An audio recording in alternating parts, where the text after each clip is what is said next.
ಶ್ರೀಗುರುಭ್ಯೋ ನಮಃ. ಹರಿ ಓಂ. ಪ್ರಾಣಾದೇರೀಶಿತಾರಂ ಪರಮಸುಖನಿಧಿಂ ಸರ್ವದೋಷವ್ಯಪೇತಂ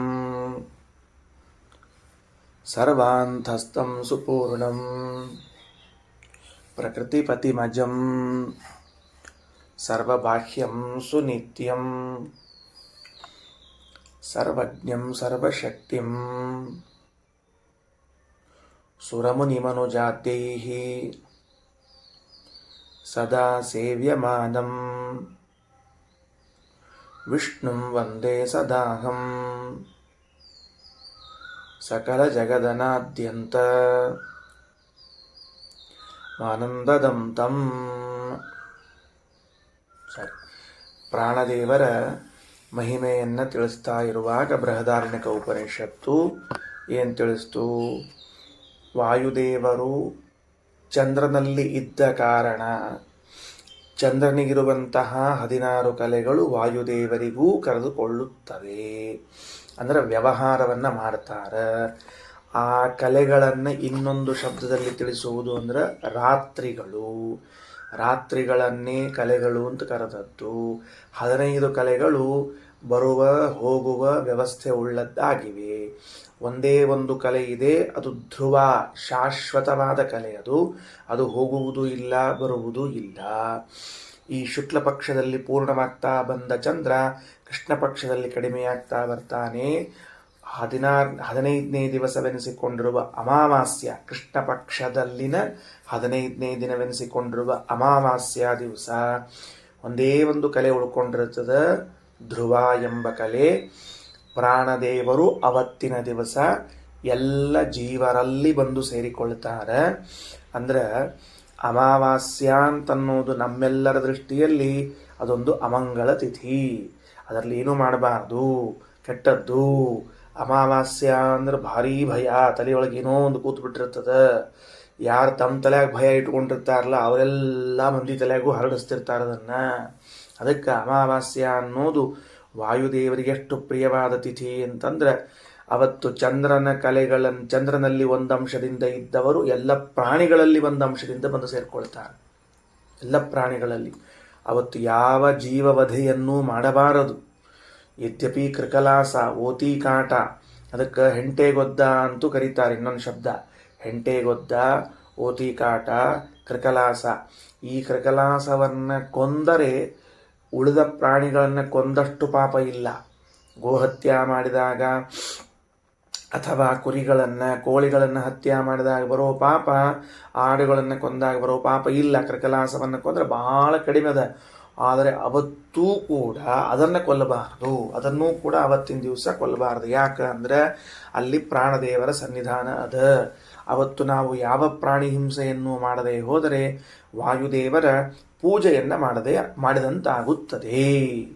ನೋಡ್ರಿ, ಪ್ರಾಣಿ ವಧೆ ಮಾಡದೇ ಇರುವುದು ವಾಯುದೇವರಿಗೆ ಪೂಜೆ ಎನಿಸುತ್ತದೆ ಎನ್ನುವಂತಹ ಮಾತದವು ಉಪನಿಷತ್ತುಗಳಲ್ಲಿ. ಆಮೇಲೆ ಪ್ರಾಣಿ ವಧೆ ಸರ್ವಥಾ ಮಾಡಬಾರದು ಅಂತ. ಕೃಕಲಾಸವನ್ನು ಹತ್ಯೆ ಮಾಡಿದರೆ ಏನು ಅಷ್ಟು ದೋಷ ಬರಂಗಿಲ್ಲ ಅಂತಿರಲ್ಲ. ಯಾಕಂದ್ರೆ ಕಲ್ಯಾವೇಶಾತ್, ಕಲಿಯ ಆವೇಶ ಇಷ್ಟು ಫಸ್ಟ್ ಕ್ಲಾಸ್ ಅದ ಅಂತಂದ್ರೆ ಅದನ್ನು ನೀವು ಕಲಿ ಹೊಡೆದಂಗೆ ಅಂತ ಹೇಳಿದ್ದಾರೆ. ಇಷ್ಟು ನಾವು ನಿನ್ನೆ ದಿವಸ ನೋಡ್ತಾ ಕೊನೆಯಲ್ಲಿ ಭಾಷ್ಯದಲ್ಲಿ ವಾಯುದೇವರಿಗೆ ಸಂವತ್ಸರ ಅಂತ ಯಾಕೆ ಹೆಸರು ಬಂತು ಅಂತ ನೋಡಿದ್ವಿ. ಯಾಕೆ? ಭಗವಂತನ ವತ್ಸನಾದದ್ದರಿಂದ ಸಂತೋಷ ಪಡ್ತಾರಂತ. ದೇವರ ಪುತ್ರ ನೆನೆಸಿಕೊಂಡೆಲ್ಲ ನಾನು ಅಂತ ಸಂತೋಷ ಪಡ್ತಾರಾದ್ದರಿಂದ ಸಂವತ್ಸರ. ಹಂಗೆ ಪ್ರೌಡ್ ಫೀಲ್ ಮಾಡೋದು, ನಾವು ಇಂಥ ತಂದೆ ತಾಯಿಗಳ ಮಕ್ಕಳು, ನಮ್ಮ ತಂದೆ ಹಿಂಗಿದ್ರು, ತಾಯಿ ಹಿಂಗಿದ್ರು, ಇಷ್ಟು ಧರ್ಮಿಷ್ಠರಿದ್ರು, ಇಷ್ಟು ಸಮಾಜಕ್ಕೆ ಮುಖಿಯಾಗಿದ್ರು, ಪ್ರಾಮಾಣಿಕರಿದ್ರು ಅಂತ ತಿಳ್ಕೊಂಡು ನಾವು ಪ್ರೌಡ್ ಫೀಲ್ ಮಾಡಬೇಕು. ಹಂಗೆ ಪರವಾಯುದೇವರು ಮಾಡ್ತಿದ್ರು ಅಂತ ತಿಳಿಸಿಕೊಟ್ಟಾರೆ. ಇನ್ನು ಮುಂದೆ ಯೋ ವೈ ಸಂವತ್ಸರ ಪ್ರಜಾಪತಿ ಷೋಡಶಕಲಃ ಅಯಮೇವ ಸಯೋಯಂ ಏವಂ ವಿತ್ ಪುರುಷಃ. ಚಂದಾದ ಮಾತು. ಇದನ್ನೇ ಯಾಕೆ ಹೇಳಿದ್ರಪ್ಪ? ನಾವೇನು ಕೇಳಿದ್ದಿಲ್ಲ, ಬಿಟ್ಟಿದ್ದಿಲ್ಲ.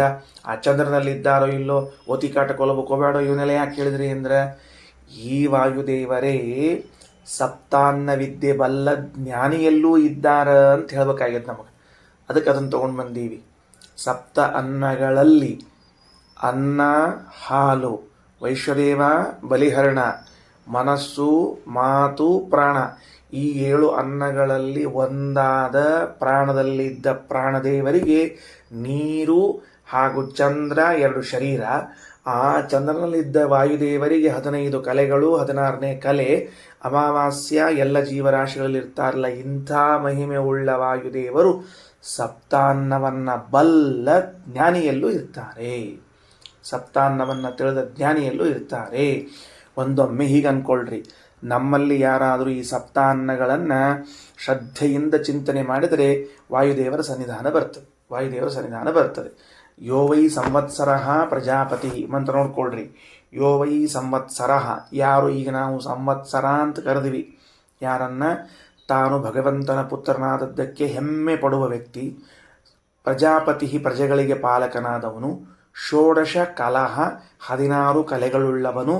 ಅಯಮೇವ ಅವನೇ ಸಹ ಯಹ ಅಯಂ ಏವಂ ವಿತ್ ಪುರುಷ, ಯಾರು ಈ ರೀತಿಯಾಗಿ ಸಪ್ತಾನ್ನವನ್ನ ಬಲ್ಲವನಾಗಿದ್ದಾನೋ ಅವನಲ್ಲಿ ಇದ್ದಾನೆ. ಹೆಂಗ ಸಹ ಯಹ ಅಯಂ ಏವಂ ವಿತ್, ಆ ವಾಕ್ಯ ಹೆಂಗೆ ಪದವಿಭಾಗ ಮಾಡ್ಕೊಳ್ಬೇಕು ನೋಡ್ಕೊಳ್ರಿ. ಸಯೋಯಂ ಏವಂ ವಿತ್ ಪುರುಷ ಅಂತದ, ಅದು ಹೆಂಗೆ ತಿಳಿಸ್ಬೇಕು? ಷೋಡಶ ಕಲಹ ಆದ ಮೇಲೆ ಅಯಮೇವ ಸಹ ಯೋಯಂ ಏವಂ ವಿತ್ ಪುರುಷ ಯಹ ಅಯಂ ಏವಂ ವಿತ್, ಯಾವ ಇವನು ಹೀಗೆ ಸಪ್ತಾನ್ನವನ್ನ ಬಲ್ಲವನಾಗಿದ್ದಾನೋ ಅವನೇ ಪ್ರಾಣ, ಅಂದರೆ ಆ ಪ್ರಾಣದೇವರು ಈ ಸಪ್ತಾನ್ನ ಬಲ್ಲವರಲ್ಲಿ ಇದ್ದಾರೆ. ಅಂದ್ರು ಯೋ ಅಯಂ ಏವಂ ವಿತ್, ಯಾರು ಹಿಂಗೆ ತಿಳ್ಕೊಂಡಾರೋ ಅವರಲ್ಲಿ ಆ ವಾಯುದೇವರ ಸನ್ನಿಧಾನ ಉಂಟು. ಹೌದ್ರಿ ಆಚಾರ, ಈಗ ನೀವು ಉಪನಿಷತ್ತು ಏನು ಮಾಡಿತು? ಚಂದ್ರಾಂತರ್ಗತನಾದ ಷೋಡಶ ಕಲೋಪೇತನಾದ ವಾಯುದೇವರೇನಿದ್ದಾರೋ ಅವರೇ ಈ ಸಪ್ತಾನ್ನ ಬಲ್ಲವರಲ್ಲಿ ಇದ್ದಾರ ಅಂತ ತಿಳಿಸ್ಲಿಕ್ಕತ್ತೀರಿ. ಅಲ್ಲಿ ಕಲೆಗಳವ, ಏನು ಕಲೆಗಳವ? 15 ಕಲೆಗಳು ಹೋಗ್ತಾವ ಬರ್ತಾವ, ಒಂದು ಕಲೆ ಶಾಶ್ವತ ಅದ. ಹಂಗಾರೆ ಈ ಸಪ್ತಾನ್ನ ಬಲ್ಲ ಜ್ಞಾನಿ ಇದ್ದಾನಲ್ಲ, ಇವನಿಗೆ ಯಾವುದು ಕಲೆಗಳು? ಇವನಿಗೆ ಯಾವುದು ಕಲೆಗಳು? ಹೋಗೋದು ಬರೋದು ಬೇಕಲ್ಲ. ಯಾಕಂದ್ರೆ ನಮಗೀಗ ಅನುಸಂಧಾನ ಬರಬೇಕು ಅಂದ್ರೆ ಚಂದ್ರಾಂತರ್ಗತನಾದ ವಾಯುದೇವರು ಜ್ಞಾನ್ಯಂತರ್ಗತರಾಗಿದ್ದಾರೆ.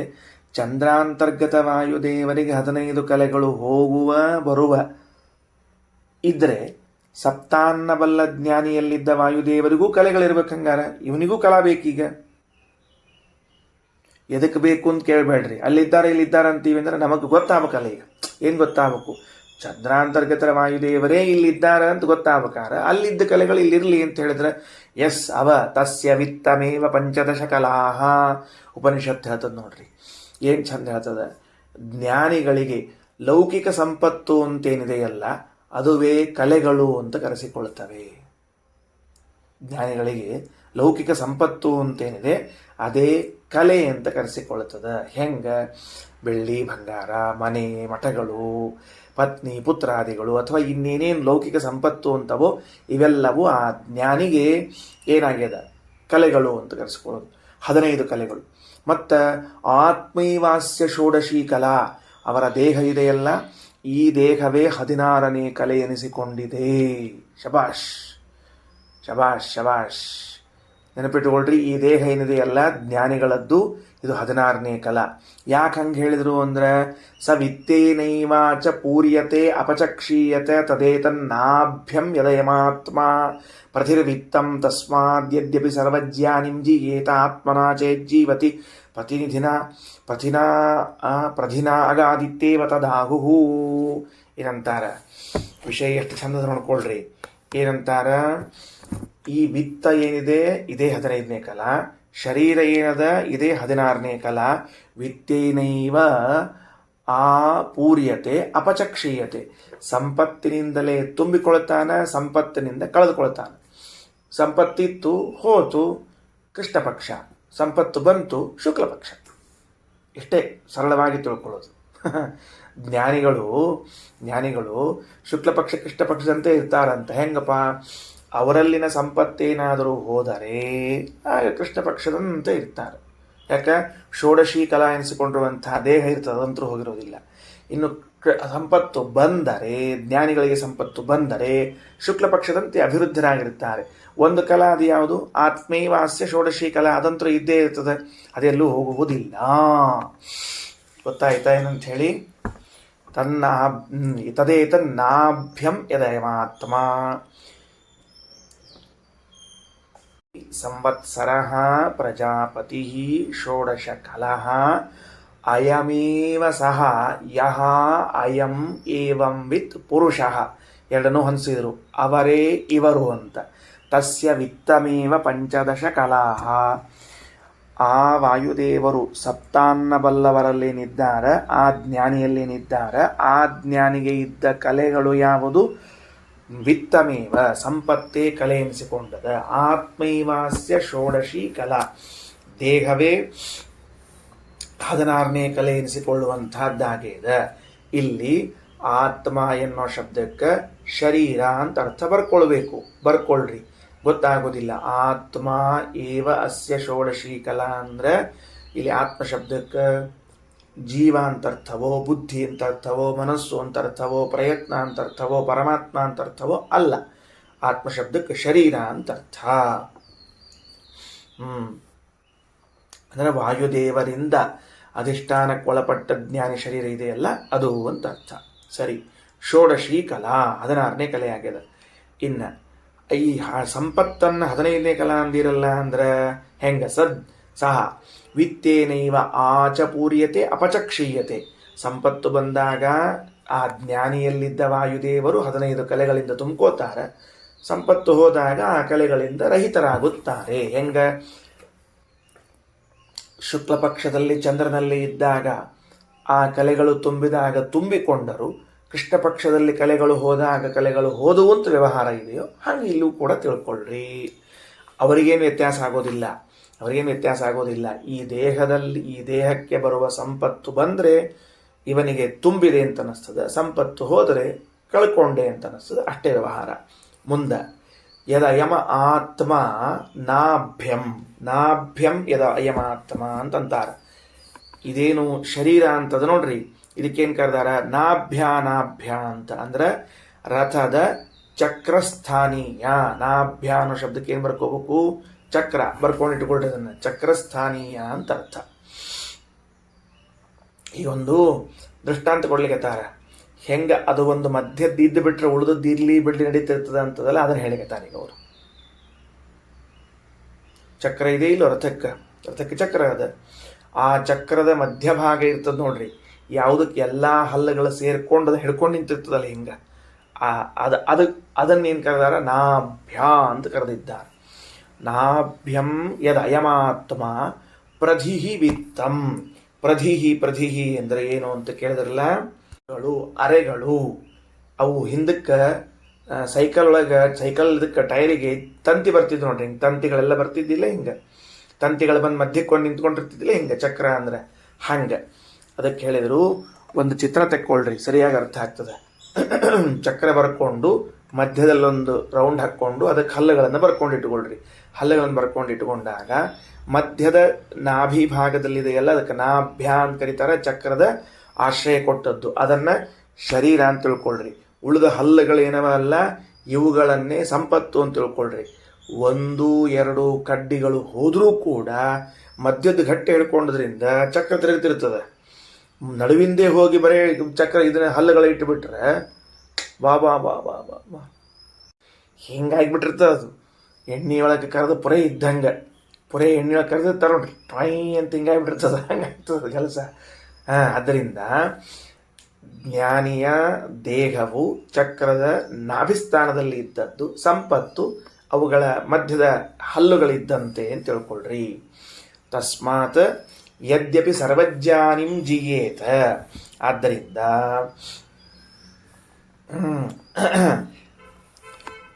ಆತ್ಮನು ಚಕ್ರದ ಮಧ್ಯಸ್ಥಾನದಲ್ಲಿ ಇದ್ದಾನ, ಸಂಪತ್ತು ಹಲ್ಲುಗಳ ಸ್ಥಾನದಲ್ಲಿ ಇದೆ. ಆವಾಗ ಸರ್ವಜ್ಞಾನಿಂ ಜಿಯೇತ.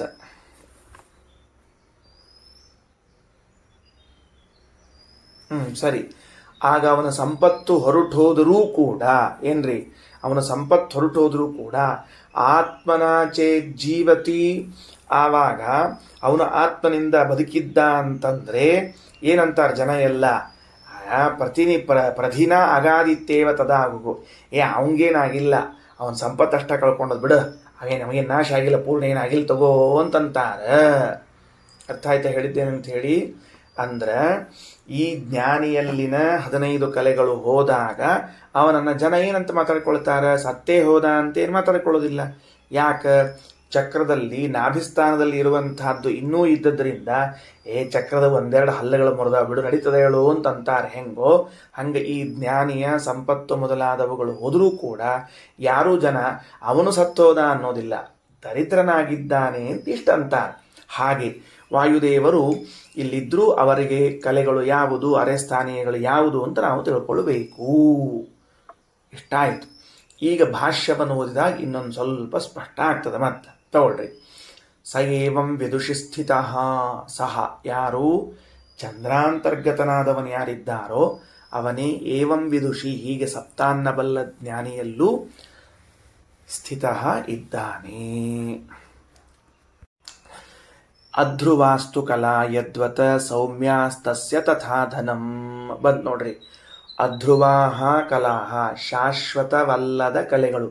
ಅಧ್ರುವ ಶಾಶ್ವತವಲ್ಲದ ಕಲೆಗಳು. ಯದ್ವತ ಯಾವ ರೀತಿಯಾಗಿ? ಸೌಮ್ಯಾಹ, ಸೌಮ್ಯಾಹ ಅಂದ್ರೆ ಚಂದ್ರನ, ಸೋಮ ಅನ್ನೋ ಶಬ್ದಕ್ಕೆ ಚಂದ್ರ, ಸೋಮನಿಗೆ ಸಂಬಂಧಪಟ್ಟದ್ರಿಂದ ಸೌಮ್ಯ ಅಂತ ಕರೀತಾರೆ.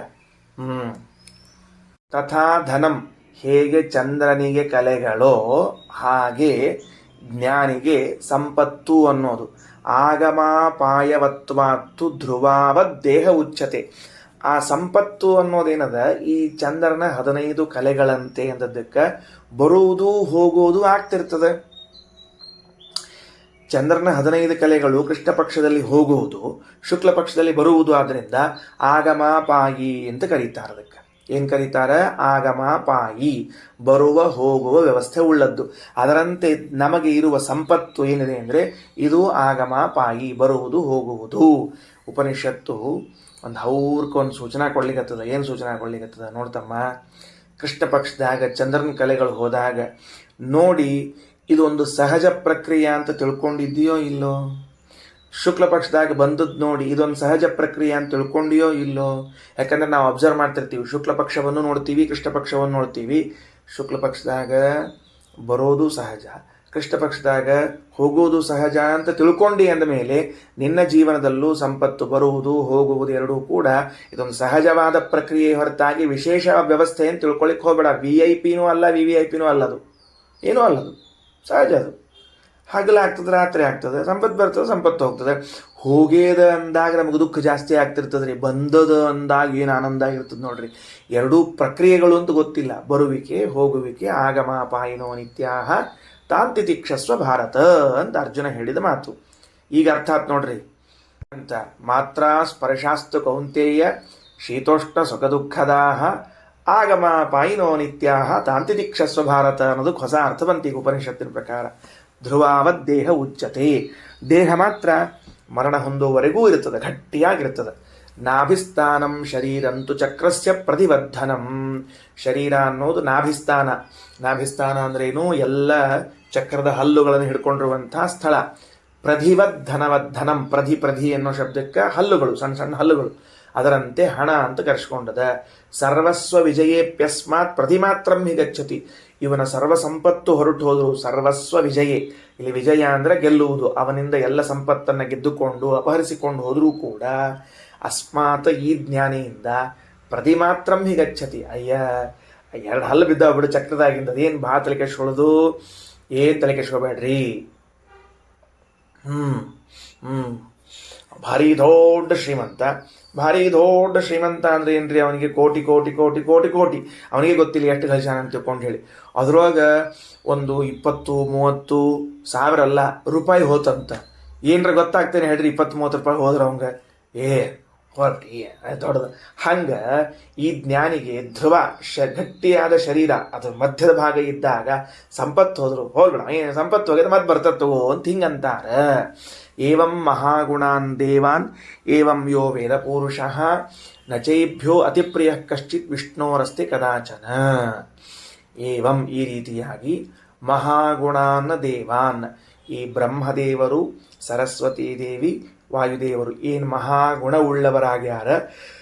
ಅದರ ಹಿಂದಿನ ಪ್ರಕರಣದಲ್ಲಿ ಹೇಳಿವಿ ನಾವೀಗ, ಹಿಂದಿನ ಪ್ರಕರಣದಲ್ಲಿ ಹೇಳ್ಕೊಂಡು ಬಂದಿದ್ದೀವಿ. ಆ ಗುಣಗಳು ಉಳ್ಳವರಾದದ್ದನ್ನು ಯಾರು ತಿಳಿದುಕೊಳ್ಳುತ್ತಾನೋ, ಏವಂ ಯೋ ವೇದ ಪುರುಷ, ಯಾವ ಜ್ಞಾನಿ ಹಿಂಗೆ ತಿಳ್ಕೊಂಡು, ನಚ ಏಭ್ಯ ಅತಿ ಪ್ರಿಯ ಕಶ್ಚಿತ್, ಅವನು ಭಗವಂತನಿಗೆ ಅತ್ಯಂತ ಪ್ರಿಯನಾಗುತ್ತಾನೆ. ಅತ್ಯಂತ ಪ್ರಿಯನಾಗುತ್ತಾನೆ. ಯಾಕ ಅಲ್ರಿ, ಇವರನ್ನು ತಿಳ್ಕೊಂಡು ಮಾತ್ರಕ್ಕೆ ಮತ್ತು ಅವ ಯಾಕೆ ಭಗವಂತನಿಗೆ ಪ್ರಿಯನಾಗಬೇಕು ಅಂತ ಬಂದ್ರೆ ಅದಕ್ಕಂತಾರೆ, ನಚ ಏಭ್ಯೋ ಅತಿ ಪ್ರಿಯ ಕಶ್ಚಿತ್ ವಿಷ್ಣುವರಸ್ತಿ ಕದಾಚನ. ಹಿಂಗೆ ವ್ಯವಸ್ಥೆ ಮಾಡ್ಯಾರ. ಭಗವಂತನಿಗೆ ದೇವತಾ ವರ್ಗ, ಮನುಷ್ಯ ವರ್ಗ ಮೊದಲಾದ ವರ್ಗಗಳಲ್ಲಿ, ಜೀವರಾಶಿಗಳಲ್ಲಿ ಈ ಮೂರು ಚೇತನರಿಗಿಂತಲೂ ಅತ್ಯಂತ ಪ್ರಿಯರಾದವರು ಇನ್ನೊಬ್ಬರಿಲ್ಲ. ಭಗವಂತನಿಗೆ ಅತ್ಯಂತ ಪ್ರೀತಿಪಾತ್ರರಾದ ಈ ಮೂವರನ್ನು ನಾನು ತಿಳಿದುಕೊಂಡದ್ದರಿಂದ ನಾನು ಭಗವಂತನಿಗೆ ಪ್ರೀತಿಪಾತ್ರನಾಗ್ಬಿಟ್ಟೆ.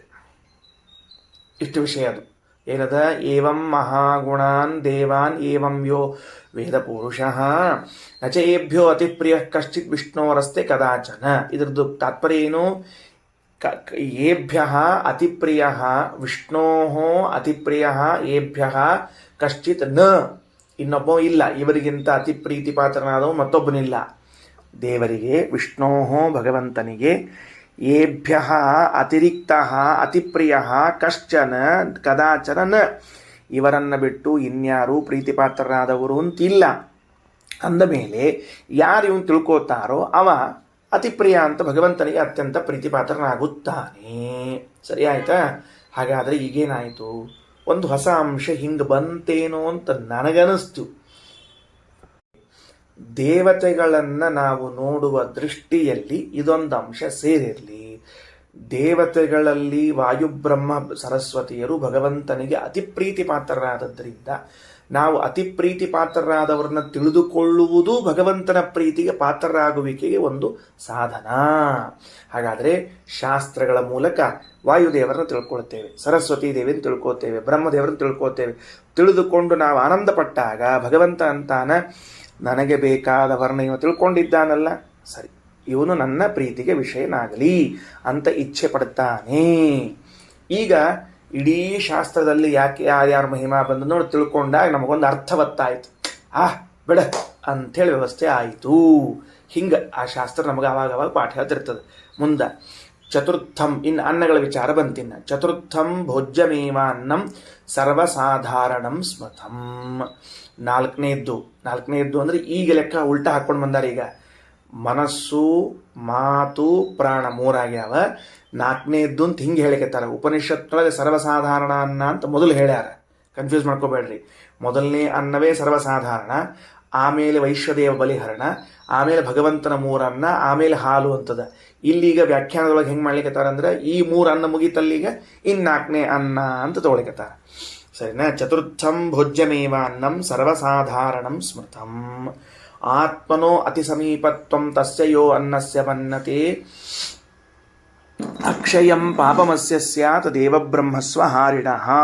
ನೋಡ್ರಿ, ಸರ್ವಸಾಧಾರಣವಾದ ಅನ್ನವನ್ನು ನನ್ನ ಅನ್ನ ಅಂದ್ಬಿಟ್ರೆ ಮುಗಿತು ಕೆಲಸ. ಚತುರ್ಥಂ ಭೋಜ್ಯಂ ಏವ ಅನ್ನಂ, ನಾಲ್ಕನೇ ಭೋಜ್ಯವಾದ ಅನ್ನವು ಸರ್ವಸಾಧಾರಣಂ, ದೇವತೆಗಳಿಗೂ ಬ್ರಾಹ್ಮಣರಿಗೂ ಎಲ್ಲರಿಗೂ ಸರ್ವಸಾಧಾರಣವಾದದ್ದು. ಅದರಿಂದ ಸರ್ವಸಾಧಾರಣವಾದ ಅನ್ನವನ್ನು ಆತ್ಮನಃ ಅತಿ ಸಮೀಪತ್ವಂ, ಇದು ನಂದು ಅತಿ ಸಮೀಪ ಅಂದರೆ ನಂದು ಅಂತಂದರೆ ಆಗ ತಸ್ಯ ಯೋ ಅನ್ನಸ್ಯ ಮನ್ಯತೆ, ತಸ್ಯ ಅನ್ನಸ್ಯ ಸರ್ವಸಾಧಾರಣವಾದ ಅನ್ನವನ್ನು ನನ್ನ ಅನ್ನ ಅಂತ ಯಾರಂತಾನೋ ಅಕ್ಷಯಂ ಪಾಪಮಸ್ಯ ಸ್ಯಾತ್, ಅವನಿಗೆ ಅಕ್ಷಯವಾದ ಪಾಪ ಬರ್ತದೆ. ಯಾಕ? ದೇವಬ್ರಹ್ಮಸ್ವ ಹಾರಿಣಃ, ದೇವತೆಗಳ ಸಂಪತ್ತನ್ನು ಬ್ರಾಹ್ಮಣರ ಸಂಪತ್ತನ್ನು ಅಪಹರಿಸಿದವನಾದದ್ದರಿಂದ ಪಾಪ ಬರುತ್ತದೆ. ಎಂದು ಅನ್ನದ ಮೇಲೆ ಅಧಿಕಾರವನ್ನು ಚಲಾಯಿಸಬಾರ್ದು, ನಾವು ಎಂದೂ ಚಲಾಯಿಸಬಾರ್ದು. ಹೌದು, ಯದ್ಯಪಿ ಇವತ್ತು ನಾನೇ ಯಜಮಾನನಿದ್ದೀನಿ, ಇವತ್ತು ನಾನೇ ಊಟಕ್ಕೆ ಹಾಕ್ಲಿಕ್ಕತ್ತೀನಿ ಎಲ್ಲ, ಇವತ್ತು ನಾನೇ ದೇವತೆಗಳನ್ನು ಕುರಿತು ಯಜ್ಞ ಮಾಡಿ ಹೋಮವನ್ನು ಮಾಡ್ತಿದ್ದೀನಿ. ಅಂದ ಮಾತ್ರಕ್ಕೆ ನನ್ನದು ಅಂತ ಒಂದು ಕ್ಷಣ ಬರಬಾರದು. ಎಲ್ಲರದ್ದು. ಅದಕ್ಕೆ ಮಹಾಭಾರತ ಅನುಶಾಸನ ಪರ್ವದಲ್ಲಿ ಬರುವಾಗ ಒಂದು ಮಾತು ಹೇಳ್ತಾರೆ, ಈ ಜಗತ್ತು ಯಥಾ ಮಮ ತಥಾ ತವ. ಈ ಜಗತ್ತಿಗೆ ನನಗೆಷ್ಟು ಸಂಬಂಧದ ಅಷ್ಟು ಸಂಬಂಧ ನಿನಗೂ ಅದ. ಈ ಜಗತ್ತಿಗೆ ಬರೀ ನನಗಷ್ಟ ಅಂತ ತಿಳ್ಕೊಂಡು ಹೋಗೋದೇನು? ಈ ದೊಡ್ಡ ಪ್ರಪಂಚದಪ್ಪ, ಈ ಪ್ರಪಂಚದೊಳಗೆ ನಂದೇ ಎಲ್ಲ ಅಂತ ಹಿಂಗೆ ಹೋಗಬಾರ್ದು. ಯಾಕಂದರೆ ಇದಕ್ಕೆ ನನಗೆಷ್ಟು ಅಧಿಕಾರದನೋ ಅಷ್ಟೇ ಅಧಿಕಾರ ಇನ್ನೊಬ್ಬರಿಗೂ ಅದ. ಅದು ಅಕ್ಷಯಂ ಪಾಪಮಸ್ಯ ಸ್ಯಾತ್ ದೇವಬ್ರಹ್ಮಸ್ವ ಹಾರಿಣಃ ತದೇವ ಮಂತ್ರಯುಕ್ತತ್ವಾತ್ ಬಲಿ ಹೋಮಾತ್ಮನಃ ದ್ವಯಂ. ಅದೇ ಅನ್ನವನ್ನು ಮಂತ್ರಯುಕ್ತತ್ವಾತ್ ಮಂತ್ರಗಳನ್ನು ಹೇಳಿಕೊಂಡು ಬಲಿ ಹೋಮಾತ್ಮನ ವೈಶ್ವದೇವ ಬಲಿಹರಣ ರೂಪದಿಂದ ದ್ವಯಂ ಎರಡನ್ನು ದೇವಾನಾಂ ಪ್ರದದೌ ವಿಷ್ಣು. ಭಗವಂತ ಆ ಎರಡನ್ನವನ್ನು ಅವರಿಗೆ ಕೊಟ್ಟಿದ್ದಾನೆ. ಆದ್ದರಿಂದ ನೈವ ಇಚ್ಛೆಯ ಯಜೇತ. ಅದಕ್ಕೆ ಫಲಾಪೇಕ್ಷೆಗಳಾಗಿ ಹೋಮ ಮಾಡಬೇಡ್ರಿ. ಫಲಾಪೇಕ್ಷೆಗಳಾಗಿ ಮಾಡಬೇಡ್ರಿ. ಯಾಕೆ ಫಲಾಪೇಕ್ಷೆಗಳಾಗಿ ಮಾಡಬಾರ್ದು? ಅವ್ರದ್ದು ಅನ್ನೋದು ಅವ್ರಿಗೆ ಕೊಟ್ಟು ನೀವ್ಯಾಕೆ ಫಲಾಪೇಕ್ಷೆ ಮಾಡ್ಲಿಕ್ಕತ್ತೀರಿ? ಹಿಂದೆ ಬಂದದ ಉಪನಿಷತ್ನೊಳಗೆ ಹೇಳಿನಿ, ಈಗ ವಿವರಣೆ ಕೊಡ್ಲಿಕ್ಕೆ ಆಚಾರು. ಯದಿ ಇಚ್ಛೆಯ ಯಜೇತ ತೇಷಾಂ ಅಪಹರ್ತ ಭವಿಷ್ಯತಿ. ಒಂದು ವೇಳೆ ಫಲವನ್ನು ಅಪೇಕ್ಷಿಸಿ ಯಜ್ಞ ಮಾಡಿದರೆ ಅವರ ಸಂಪತ್ತನ್ನು ಅಪಹರಿಸಿದತ್ತೆ. ದೇವಸ್ವಂ ತೇನ ಏನೈವ ಕಾಮ್ಯಾರ್ಥಂ ವಿನಿಯೋಜಯೇತ್. ದೇವರ ಸಂಪತ್ತನ್ನು ನಿನ್ನ ಸುಖಕ್ಕಾಗಿ ವಿನಿಯೋಗಿಸೋದಾ ಎಲ್ಲರ? ದೇವರ ಸಂಪತ್ತು ನಿನ್ನ ಸುಖಕ್ಕಾಗಿ ವಿನಿಯೋಗಿಸೋದಾ ಎಲ್ಲರ? ಪರಕೀಯೇನ ವಿತ್ತೇನ ತಸ್ಮಿನ್ ವಿನಿಮಯೇ ಯಥ. ಎಂಥ ದೃಷ್ಟಾಂತ ಕೊಡ್ತಾರೆ ನೋಡ್ರಿ ಶ್ರೀಮದಾಚಾರ್ಯರು. ಅವರ ದುಡ್ಡನ್ನು ತೆಗೆದುಕೊಂಡು ಅವರಿಗೆ ಕೊಟ್ಟು ಅವರಿಂದ ಬಟ್ಟಿ ಪಾತ್ರಿ ಮೊದಲಾದವುಗಳನ್ನು ಕೊಂಡುಕೊಂಡ್ರೆ ಹೆಂಗಿರ್ತದೋ ಹಂಗದ ಅಂತ. 1 ಲಕ್ಷ ರೂಪಾಯಿ ಕೊಡಿಲ್ಲ ಅನ್ನಂತ. ಇದಕ್ಕೆ ಕೊಡಿಲ್ಲ 1 ಲಕ್ಷ ರೂಪಾಯಿ ಇಸ್ಕೊಂಡಂತ 1 ಲಕ್ಷ ರೂಪಾಯಿ ತಗೋ, 50,000 ರೂಪಾಯಿ ತಗೋ, ನನಗೊಂದು ಸ್ಕೂಟ್ರ್ ಕೊಡು ಅನ್ನಂತ. ಅಲ್ಲ ಇವನ ನನ್ನ ರೊಕ್ಕ ತಗೊಂಡು ನನಗೆ ಕೊಟ್ಟು ನನಗೆ ಸ್ಕೂಟ್ರ್ ಕೊಡಂತೀಯಲ್ಲೋ. ಹಂಗಾಗ್ತದ ನಾವು ಮಾಡೋ ವ್ಯವಹಾರಗಳೆಲ್ಲ ಹಂಗವ. ಎಷ್ಟು ಚಂದ್ರಷ್ಟ ಅಂತ. ಪರಕೀಯೇನ ವಿತ್ತೇನ ತಸ್ಮಿನ್ ವಿನಿಮಯ ಯಥ. ಅವನ ದುಡ್ಡನ್ನು ತಗೊಂಡು ಅವನಿಗೆ ವಿನಿಮಯ ಮಾಡೋದಂತ. ಅವನದ್ದು ಒಂದು 50 ಲಕ್ಷ ರೂಪಾಯಿ ತಗೊಳ್ಳೋದು, ಹಿಡಿ ಒಂದು 35 ಲಕ್ಷ ರೂಪಾಯಿ ತಗೋ, ಮನಿ ಬರೆದು ಕೊಟ್ಬಿಡು ನನಗೆ ಅನ್ನಂತ. ನನ್ನ ರೊಕ್ಕ ತಗೊಂಡು ನನಗೆ ಮನಿ ಬರ್ಕೊಡಂತೀಯಲ್ಲೋ ಎಲ್ಲರ. ಹಂಗಾಗ್ತದ. ಇನ್ನೊಂದು ಮಾತು ಏನು ಭಾಳ ಚಂದದ. ದೇವಸ್ವಂ ಹಿಂದಿನ ಸಾಲು ದೇವಸ್ವಂ ತೇನ ಏನೈವ ಕಾಮ್ಯಾರ್ಥ ವಿನಿಯೋಜಿತಮಲ್ರಿ. ಹಿಂಗೆ ಇಟ್ಕೊಳ್ರಿ. ರಾಮಾಯಣ ಕಾಲಕ್ಕೆ ಒಂದು ಕಥೆ ಬಂದದ್ದು ನೀವೆಲ್ಲ ಕೇಳಿರ್ತೀರಿ. ನಾಯಿ ಅದು ರಾಮರಾಜ್ಯದಲ್ಲಿ ನ್ಯಾಯ ಕೇಳಲಿಕ್ಕೆ ಹೋಗಿತ್ತು ಅಂತ ಕಥೆ ಕೇಳಿರ್ತಿರ್ಲಿ. ಅಲ್ಲೇನಾಗಿತ್ತು, ಆ ನಾಯಿ ಹಿಂದಿನ ಜನ್ಮದಲ್ಲಿ ಒಂದು ದೇವಸ್ಥಾನದ ಅರ್ಚಕ ಆಗಿತ್ತಂಥದ್ದು. ಆ ಅರ್ಚಕ ಆದದ್ದು ದೇವಸ್ಥಾನದಲ್ಲಿ ಬಂದ ಎಲ್ಲ ದುಡ್ಡನ್ನು ದೇವತೆಗಳಿಗೆ ವಿನಿಯೋಗ ಮಾಡೋದು ಬಿಟ್ಬಿಟ್ಟು ತನಗೆ ವಿನಿಯೋಗ ಮಾಡ್ಕೋತಿತ್ತಂಥದ್ದು. ದೇವ್ರ ದೀಪಕ್ಕೆ ಎಣ್ಣೆ ಅಂತ ಕೊಟ್ಟಿದ್ರೆ ಮನ್ಯಾಗ ತೊಗೊಂಡು ಬಂದು ಬೋಂಡಾ ಕರ್ಕೊಂಡು ತಿಂತಿತ್ತಂತ. ದೇವರಿಗೆ ನಂದಾದೀಪಕ್ಕಂತ ತುಪ್ಪ ಕೊಟ್ಟರೆ ಮನೆಗೆ ತೊಗೊಂಡು ಬಂದು ಸಿರಾ ಮಾಡ್ಕೊಂಡು ತಿಂತಿತ್ತಂತ. ಹಿಂಗೆ ಹಿಂದಿನ ಜನ್ಮದಾಗ ಅರ್ಚಕ ಮಾಡ್ಕೊಂಡದ್ದಕ್ಕೆ ಜನ್ಮಾಂತದೊಳಗೆ ನಾಯಾಗಿ ಹುಟ್ಟಿದ್ನಂತ. ಇದು ದೃಷ್ಟಾಂತ, ಪಕ್ಕಾ ದೃಷ್ಟಾಂತ. ದೇವತೆಗಳ ಸಂಪತ್ತನ್ನು ತನ್ನ ಸುಖಕ್ಕಾಗಿ ವಿನಿಯೋಗ ಮಾಡಿದರೆ ಏನಾಗ್ತದೆ ನೋಡ್ಕೊಡ್ರಿ. ಅದಕ್ಕೆ ಎಂದೂ ನಾವು ಹಂಗೆ ಮಾಡಬಾರ್ದು. ಫಲಾಪೇಕ್ಷೆಯಿಂದ ಕರ್ಮವನ್ನೇ ಮಾಡಬಾರ್ದು. ಸರ್ವಸಾಧಾರಣವಾದ ಅನ್ನವನ್ನು ಅವರಿಗೆ ಕೊಟ್ಟದ್ದರಿಂದ ಅಹೋಭಾವ, ಧನ್ಯಭಾವ. ಅಡ್ಡಿ ಇಲ್ಲಪ್ಪ, ದೇವರು ನನ್ನನ್ನು ಇವತ್ತು ಉಪಯೋಗಿಸ್ಕೊಂಡಲ್ಲ, ಇದಕ್ಕೆ ಅವರವರ ಸಂಪತ್ತನ್ನು ಅವರಿಗೆ ಕೊಡಲಿಕ್ಕೆ ನನ್ನನ್ನು ಮಾಧ್ಯಮನನ್ನಾಗಿ ಮಾಡಿಕೊಂಡಲ್ಲ, ಸಾಕು ಸ್ವಾಮಿ, ಅಹೋಭಾವ ಅಂತ ಅನ್ನಬೇಕು. ಅದನ್ನು ಹೇಳ್ತಾ ಇದ್ದಾರೆ. ಪರಕೀಯೇನ ವಿತ್ತೇನ ತಸ್ಮಿನ್ ವಿನಿಮಯೇ ಯಥಾ. ಮುಗೀತು, ಕೊನೆ ವಾಕ್ಯ ನಿಲ್ಲಿಸ್ತೀನಿ. ಚತುಷ್ಪಾದ್ಭ್ಯೋ ದ್ವಿಪಭ್ಯಶ್ಚ ಪಶುಭ್ಯ ಪಯ ಆತ್ಮಕಂ ಪ್ರಾಯಚ್ಛತ್ ಸಪ್ತಮಾನ್ನಂ ಸ ಗೋಕ್ಷೀರಂ ಮುಖ್ಯಮತ್ರ ಚ. ಚತುಷ್ಪಾದ್ಭ್ಯ, ಚತುಷ್ಪಾತ್ ಅಂದ್ರೇನು? 4 ಪಾದಗಳಿರುವ ದ್ವಿಪದ್ಭ್ಯ, 2 ಕಾಲುಗಳಿರುವ ಪಶುಭ್ಯ, ಪಶು ಮೊದಲಾದವುಗಳಿಗೆ ಪಯ ಆತ್ಮಕಂ ಹಾಲಿನ ರೂಪದ ಪ್ರಾಯಚ್ಛತ್ ಕೊಟ್ಟ ಸಪ್ತಮ ಅನ್ನಂ 7ನೇ ಅನ್ನವನ್ನಾಗಿ ಕೊಟ್ಟ. ಗೊತ್ತಾಯ್ತು? ಇಲ್ಲಿಗೆ ಲೆಕ್ಕ ಕ್ರಮದ ಪ್ರಕಾರ ಬಂದದ. ಗೋಕ್ಷೀರಂ ಮುಖ್ಯಮತ್ರ ಚ. ಹಾಲು ಅಂದಾಗ ಎಮ್ಮಿ ಹಾಲು ಅಂತ ತಿಳ್ಕೋಬಾರ್ದು ಅಂತ ಆಕಳ ಹಾಲು ಅಂತ ಹೇಳಿಕತ್ತಾರೆ. ತಿಳಿತಿಲ್ಲ? ಯಾಕೆ ಎಮ್ಮಿ ಹಾಲು ಕುಡಿತೀವಿ ನಾವು, ಬರೀ ಎಮ್ಮಿ ಹಾಲು ಅಷ್ಟೇ ಏನು ನಮ್ಮಲ್ಲಿ ಹಾಲಲ್ಲ. ಹಂಗೆ ಎಮ್ಮಿ, ಒಂಟಿ, ಬೇರೆ ಬೇರೆ ಪ್ರಾಣಿಗಳು ಹಾಲು ಕೊಡ್ತಾವೆ. ಯಾವ ಸಸ್ತನಿ ಪ್ರಾಣಿಗಳವ ಅವೆಲ್ಲ ಹಾಲು ಕೊಡ್ತಾವೆ. ಆ ಹಾಲುಗಳು ಸರ್ವ ಪಶುಗಳಿಗೆ ಅಂತಿಟ್ಟಿಲ್ಲ. ಆಕಳ ಹಾಲು ಮಾತ್ರ ಹೇಳಲಾಗಿದೆ. ಪ್ರಾಯಚ್ಛತ್ ಸಪ್ತಮಾನ್ನಂ ಸ ಗೋಕ್ಷೀರ ಮುಖ್ಯಮತ್ರ. ಈ ಗೋಕ್ಷೀರವನ್ನೇ ಪ್ರಧಾನವೆಂದು ತಿಳಿದುಕೊಳ್ಳ್ರಿ. ಆತ್ಮನೇ ಚೈವ ದೇವಾನಾಂ ತದ್ಹೋಮಾರ್ಥಂ ಪ್ರಕಲ್ಪಿತಂ. ಹೀಗೆ ಆಕಳಿನ ಹಾಲನ್ನು ಮನುಷ್ಯರ ಶಿಶುಗಳಿಗೂ ಪ್ರಾಣಿಗಳ ಶಿಶುಗಳಿಗೂ ಇಟ್ಟಿದ್ದರು. ಭಗವಂತ ತನಗೂ ದೇವತೆಗಳಿಗೂ ಹೋಮಕ್ಕಾಗಿ ಅದನ್ನು ವಿನಿಯೋಗ ಮಾಡ್ರಿ ಅಂತಲೂ ಕೊಟ್ಟಿದ್ದಾನೆ ಅಧಿಕಾರವನ್ನ. ಆತ್ಮನೇ ತನಗೆ ಭಗವಂತನಿಗೆ, ದೇವಾನಾಂ ದೇವತೆಗಳಿಗೆ ಅವರಿಗೂ ಹೋಮಾರ್ಥಂ ಪ್ರಕಲ್ಪಿತಂ ಹೋಮಕ್ಕಾಗಿ ವಿನಿಯೋಗ ಮಾಡಬಹುದು. 7ನೇ ಅನ್ನವೆನಿಸಿದ್ದು ಹಾಲು.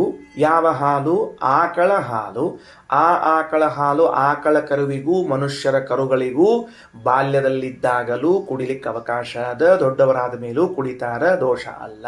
ಯಾಕಂದ್ರೆ ಭಗವಂತನೇ ಹೂ ಅಂತ ಒಪ್ಪಿಗೆ ಕೊಟ್ಟಾನ, ಜೊತೆಗೆ ಅದನ್ನು ಹೋಮ ಮಾಡಲಿಕ್ಕೂ ಅಧಿಕಾರ ಕೊಟ್ಟಾನ. ಆ ಹಾಲಿನಿಂದ ತನ್ನ ದೇವತೆಗಳ ಹೋಮವನ್ನು ಮಾಡ್ಲಿಕ್ಕೆ ಬರ್ತದ. ಶ್ರೀಕೃಷ್ಣಾರ್ಪಣಮಸ್ತು.